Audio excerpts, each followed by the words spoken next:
Hi, welcome back to Blue Mountain Bushcraft and Outdoors. We're out here today on a very windy, wet, late October day to test out a prototype knife.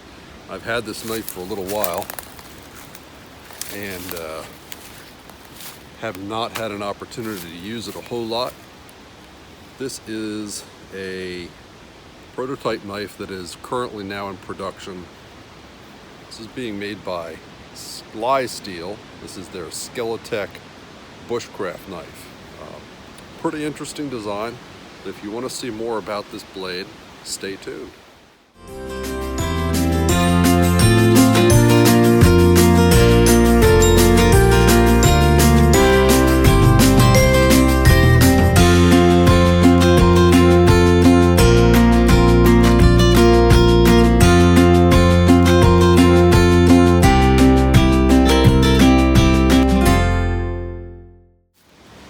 Alright guys, so like I said, this is a Slysteel SBX1. This is their Skeletek Bushcraft Knife. So let's just get down to the basics right away.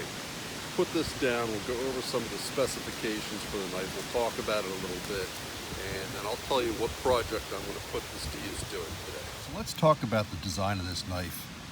Like I said, this is the Skeletek SBX1 by Slysteel. Slysteel is I guess you would call it a design company, and they have their blades made by Tops, pretty well-known company. So this is a 1095 zone hardened blade made by Tops. The blade is about 4 1/4 inches long. The handle is about 5 1/4 inches long. You can see he's got these nice brown micarta handles that are removable. If we were to take these off, you'd see that the tang of this blade is actually milled out. It's been skeletonized, hence the Skeletek name. They've done that to improve the balance of the knife. On either side here, we have a bow drill divot. The grip has an integrated choil, and like I said, this 5 1/4 inch handle it's pretty generous. Now, as with most Tops knives, the spine is not 90 degrees, so they have incorporated this notch in here for striking a fire steel. Let's take a look at the other side real quick.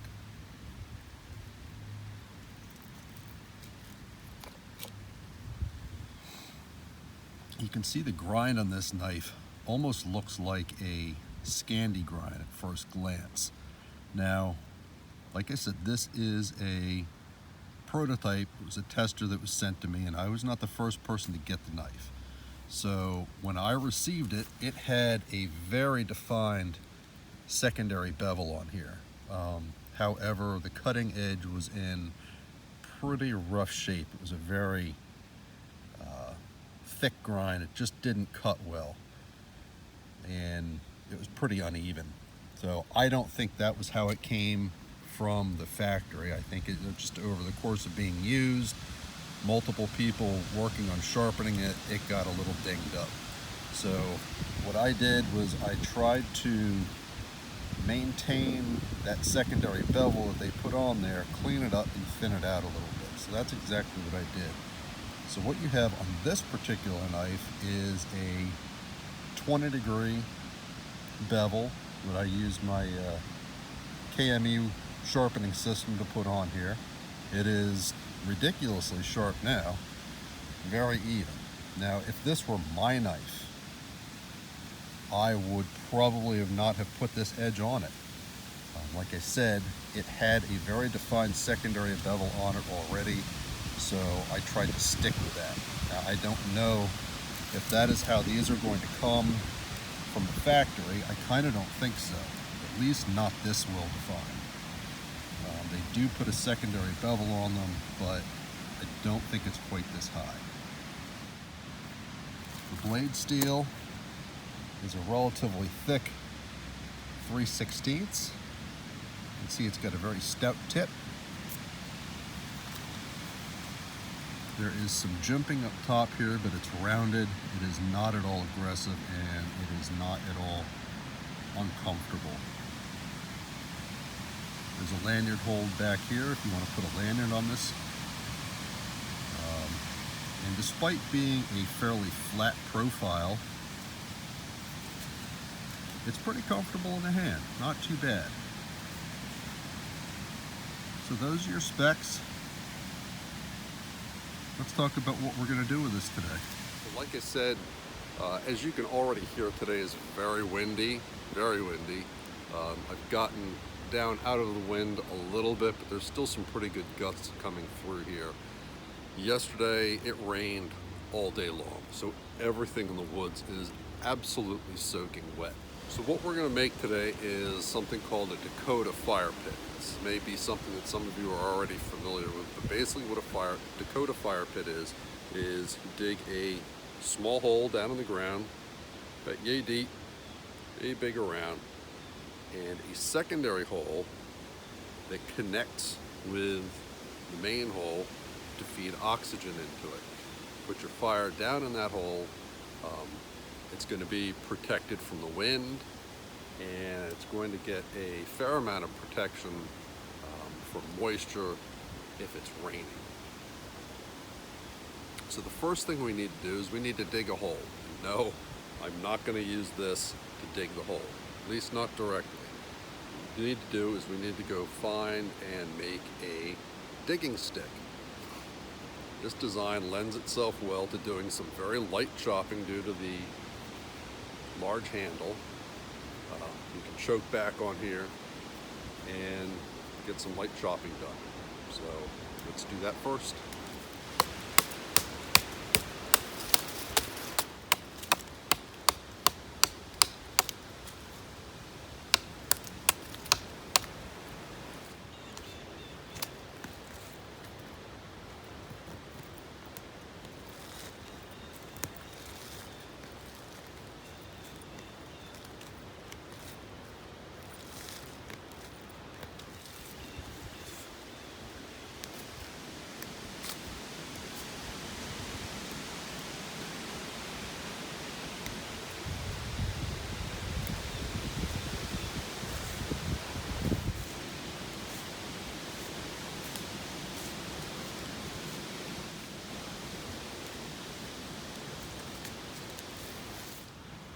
Okay, so let's take a look at this Dakota fire pit. Again, it doesn't have to be real big.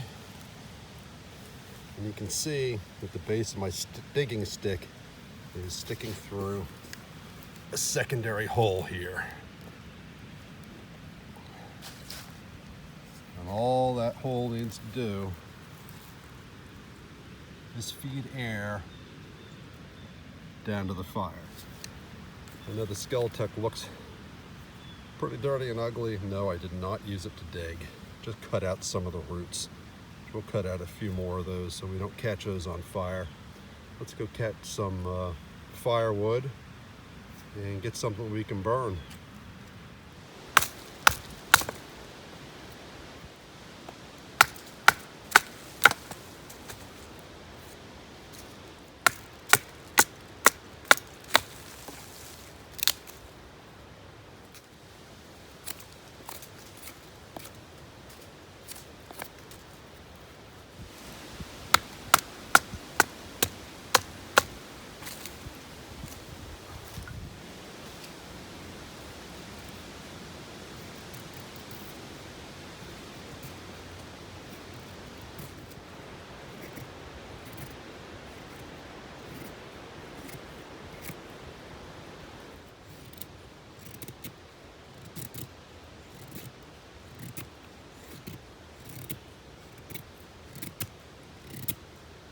Okay, fire lay's pretty much ready.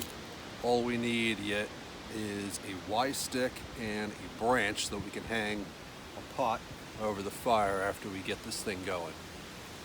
What do you say we go look for one of those?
So what are my final thoughts on the Skeletek Bushcraft knife from Slysteel? Well, I'm going to be perfectly honest with you. I was a little hesitant to test this. This is not my preferred style of knife. I typically go for something like more traditional Scandinavian style knife. I just don't use this kind of knife a lot. I think that the edge grind on this is a little bit confused. And what I mean by that is with this secondary bevel down here. Now remember, I put this bevel on here, all right? But it did come to me with a very distinct secondary bevel. It was just a little fatter and not quite as capable as this one.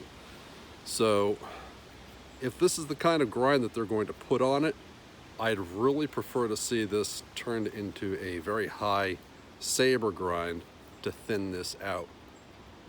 Because as it is, this is more along the lines of a Scandi grind, so it gets thick quickly and can hinder its cutting performance a little bit. So I'd like to see the primary grind brought up a little higher and maintain that secondary bevel, if that's what they choose to do.